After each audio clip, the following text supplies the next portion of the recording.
নমস্কাৰ। এই গাহৰি দানাৰ যিটো আমি ৰাইচ পলিচ খুৱাওঁ, গাহৰি দানাত যিটো ৰাইচ পলিচ আমি ব্যৱহাৰ কৰোঁ, তো সেই ৰাইচ পলিচটো আপোনালোকে কেনেকৈ খুৱায় বাৰু? কেঁচাকৈ খুৱায় নে সিজাই খুৱায়? মই কিন্তু ইয়াক সিজাই খুৱাওঁ। কাৰণ কেলৈ, যিহেতু নেকি মই গাহৰিখিনি মুকলিকৈ নাৰাখোঁ, মানে তাক এটা এটা গঁৰালত মানে ফাৰ্মত ৰখা হয়তো, তো সেইকাৰণে মুকলিকৈ যদি ৰখা হয় তেতিয়া আমি কেঁচাকৈ দিলেও আপত্তি নাই। কাৰণ কেলৈ, সিহঁতে চলা ফুৰা কৰি থাকে, বস্তুটো হজম ডাইজেষ্ট সোনকালে হৈ যায়। কিন্তু যিহেতু নেকি সিহঁতি চাৰিবেৰৰ মাজত থাকেতো, সিহঁতৰ পৰিশ্ৰমটো অলপ কম হয়, তো সেইকাৰণে মানে কি হ'ল, মই সিজাই পেলাই দিওঁ। তো সিজাই দিলে বস্তুটো সিহঁতৰ হজমটো মানে ধুনীয়াকৈ হয়।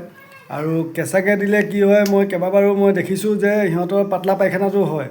তো কাৰণ কেলৈ, এইটো তাত খুদু চাউল থাকে পলিচটোত, আপোনালোকে জানেই বহুত অইল থাকে। তো সেইকাৰণে মানে কি হ'ল, কেঁচাকৈ মানে হজম কৰিবলৈ মানে সিহঁতৰ অসুবিধা হয়। কিন্তু মুকলিকৈ যিবিলাক গাহৰি আমি পালন কৰোঁ সেইবিলাকৰ ক্ষেত্ৰত একো নাই। সিহঁতে কাৰণ দিনটো চলা ফুৰা কৰি থাকে আৰু সিহঁতে মাটি খান্দি থাকে, তো সিহঁতৰ এটা পৰিশ্ৰম হৈ যায়তো। তো সেইকাৰণে মানে সিহঁতৰ হজমটো মানে ধুনীয়াকৈ হয়। ধন্যবাদ। আৰু আপোনালোকে কেনেকৈ খুৱায় মোক নিশ্চয় জনাব।